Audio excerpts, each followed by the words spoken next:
অনেক দিন আগে এক দূরের রাজ্যে থাকত ছোট্ট এক রাজকন্যা। তার নাম ছিল লীনা। লীনা ছিল খুব দয়ালু আর সাহসী, কিন্তু তার একটা দুঃখ ছিল।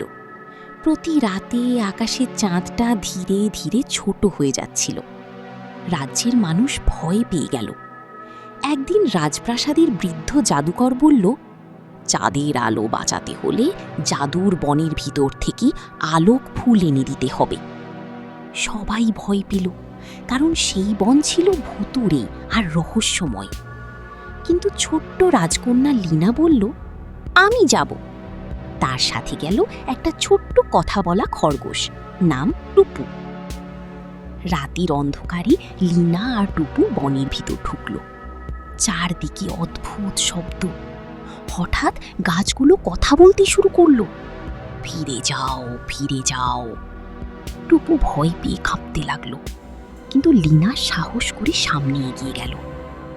কিছু দূর যাওয়ার পর তারা দেখতে পেল একটি নদী। নদীর পানি ছিল নীল আলোয় ঝলমল। সেখানে এক বৃদ্ধ কচ্ছপ বলল, যদি আলোক ফুল চাও তবে আগে তোমাদের ভালো মনের প্রমাণ দিতে হবে। ঠিক তখনই তারা দেখল একটি ছোট্ট পাখি জালে আটকে আছে। লীনা দ্রুত পাখিটিকে মুক্ত করে দিল। বৃদ্ধ কচ্ছপ হাসল, তোমার মন সত্যিই পবিত্র। আরও সামনে যেতেই তারা এক বিশাল ড্র্যাগনের সামনে পড়ে গেল। ড্র্যাগন আগুন ছুড়ে গর্জন করে বলল, কেউ আলোক ফুল নিতে পারবে না।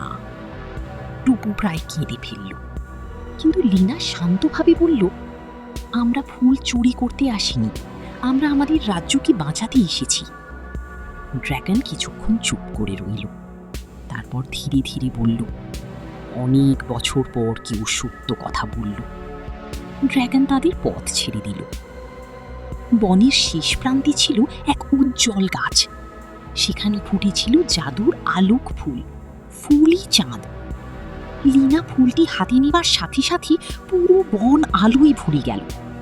চাঁদের আলো আবার উজ্জ্বল হয়ে উঠল, কিন্তু তখন ফুলটি ধীরে ধীরে শুকিয়ে যেতে লাগলো। একটা কণ্ঠ ভেসে এলো, যে নিঃস্বার্থ শুধু সেই এই ফুলের শক্তি ব্যবহার করতে পারে।